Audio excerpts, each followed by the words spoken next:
400 दिन की महाजंग के बाद आखिरकार बाइडेन को रूस के खिलाफ सीधे जंग में उतरना पड़ रहा है। बखमुत में यूक्रेन की हार के बाद अब नेटो ने क्राइमिया में रूस से बदला लेने का प्लान भी बनाया।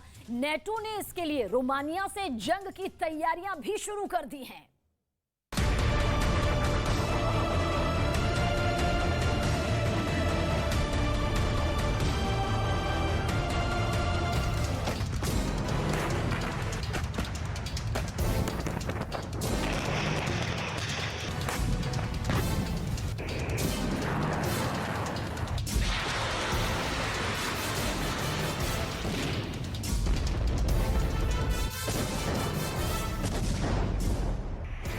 किसी को समझ नहीं आ रहा है कि बखमुत में नेटो का कमांड सेंटर और हथियार होने के बावजूद रूस ने यूक्रेन से बखमुत कैसे छीन लिया।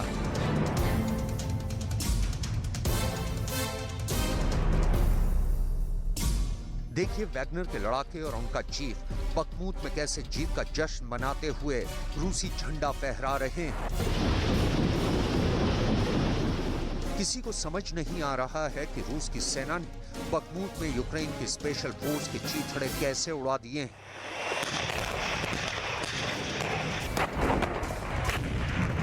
आखिर कहां गया नेटो का वो अमेरिकी जनरल जो रूस को हराने के लिए बखमुत में दावे कर रहा था। अब डिफेंस एक्सपर्ट्स क्यों दावे कर रहे हैं नेटो बखमुत का बदला क्राइमिया के उस पुल को उड़ा कर लेगा जिसके दम पर रूस ने पूर्वी यूक्रेन में खून की नदियां बहा दी।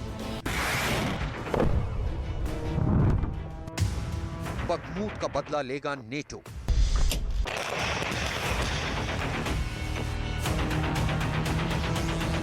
सत्तर साल के पुतिन ने 400 दिन से ज्यादा की जंग में साबित कर दिया है कि भले यूक्रेन के साथ नेटो के 31 देश और पश्चिम के 50 देश, लेकिन रूस को हराना मुश्किल ही नहीं बल्कि नामुमकिन है।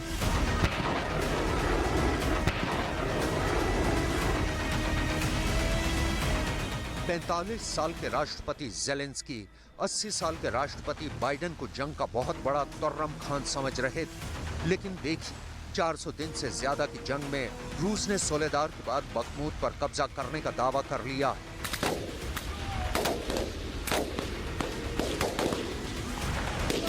रूस ने 5000 से ज्यादा मिसाइल हमले पूर्वी यूक्रेन पर किए। ज़ेलेंस्की खुद मानने को मजबूर हो गए हैं। बखमुत, अव्दिविका, मरिंका शहर पर रूस ने भयानक खून खराबा किया है।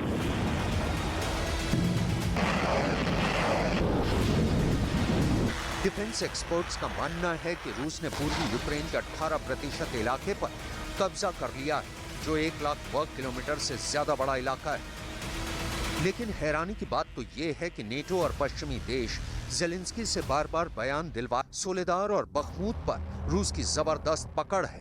खुद ज़ेलेंस्की भी मानने को मजबूर हुए हैं कि बखमुत और उसके आसपास के शहरों पर यूक्रेनी सेना को बेहद कठिन चुनौती मिल रही है, या कहें बखमुत में यूक्रेन के साथ साथ नेटो की बड़ी हार हुई है।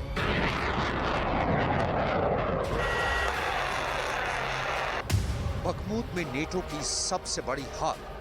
Сьогодні вранці російські терористи ударили також по Конотопському району Сумської області. Мінометний вогонь, 2 загиблих. Мої співчуття всім рідним, близьким, всім родинам. Це лише кілька прикладів із десятків ударів за добу. Є лише один шлях зупинити російський терор, повернути безпеку всім нашим містам і громадам від Сумщини до Донбасу, від Харківщини, Херсонщини, від Київщини до Ялти. І цей шлях पुतिन के सीने में नेटो का खंजर।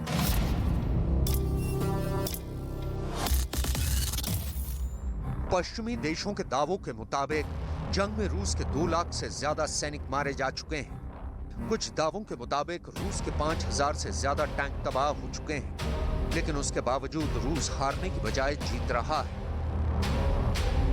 अब दावे किए जा रहे हैं कि नेटो रूस पर सीधा हमला करने जा रहा है, जिसकी तैयारी यूक्रेन से लेकर रोमानिया तक चल रही है। जरा देखिए क्या नेटो पुतिन के सीने में खंजर मारने के लिए क्या करने जा रहा है। रोमानिया और यूक्रेन की सीमा से सटे डेन्यूब डेल्टा इलाके में नेटो ने रूस के खिलाफ मोर्चा खोल दिया है। खबर के मुताबिक नेटो से जुड़े 12 देश रूस के खिलाफ सीधी जंग करने जा रहे हैं। नेटो ने रोमानिया, हंगरी, बुल्गारिया और स्लोवाकिया को युद्ध में उतारने का फैसला कर लिया है, जबकि 12 देशों में सबसे आगे अमेरिका बताया जा रहा है, जो रूस पर हमला करने का नेतृत्व करेगा। कुल मिलाकर नेटो से जुड़े 12 देशों के 3,400 सैनिक रूस के खिलाफ जंग में कूदने जा रहे हैं। बखमूत में नेटो की सबसे बड़ी हार। लेकिन सवाल उठता है कि क्या नेटो ने रूस पर हमला करने में देरी नहीं कर दी है? जिस नेटो की 54 लाख फौज है, वो रूस की 13 लाख सैनिकों पर हमला करने की हिम्मत पिछले 400 दिनों में क्यों नहीं दिखा पाया? अब तो बखमूत में वैगनर लड़ाकों ने वैगनर ग्रुप और रूस के झंडों को फहराना शुरू कर दिया है और दुनिया को दिखा दिया है कि रूस ने यूक्रेन और नेटो को हराकर यूक्रेन के बखमूत पर कब्जा कर लिया है। जरा इस वीडियो को देखिए। वैगनर चीफ येवेगनी प्रिगोजिन दावा कर रहा है कि उन्होंने बखमूत में यूक्रेन की सरकारी इमारत पर रूसी झंडा फहरा दिया है। वैगनर चीफ ये भी दावा कर रहा है कि उसने रूस के सेंट पीटर्सबर्ग में बम धमाके में मारे गए पुतिन समर्थक ब्लॉगर व्लादिमीर टाटार्स्की की मौत का बदला ले लिया है। यानी यूक्रेन और नेटो से बदला। 1 साल से ज्यादा की जंग में रूस यूक्रेन की जंग में वर्ल्ड वॉर 2 के रिकॉर्ड तोड़ रहा है। यूक्रेन का साथ देने वाले 80 देश भी रूस के सामने टिक नहीं पा रहे हैं। पैदल बुद्धि का तगमा हासिल करने वाले ज़ेलेंस्की को अमेरिका समेत नेटो में शामिल 30 देशों ने सिर्फ लॉलीपॉप दिया है। बखमूत में नेटो की सबसे बड़ी हार। Сьогодні російські терористи знову ударили по Костянтинівці, Донецької області. По звичайних житлових кварталах 6 людей вбито цим російським обстрілом, 3 жінки, 3 чоловіка. Звичайні люди, звичайне містечко на Донбасі. Мої співчуття рідним і близьким загиблих. Ще 11 людей отримали поранення. Росія застосувала проти Костянтинівки. जमीन पर यूक्रेन अपने सैनिकों को दम पर रूस से मुकाबला कर रहा है, जबकि नेटो रूस को हराने के लिए 400 दिन बाद अभी भी युद्धाभ्यास ही कर रहा है। ऐसे में अंदाजा लगाया जा सकता है कि जब तक नेटो रूस पर हमला करेगा, तब तक तो रूस यूक्रेन की राजधानी कीव पर भी कब्जा कर लेगा। अब देखते हैं नेटो रूस पर हमला कब और कैसे करता है।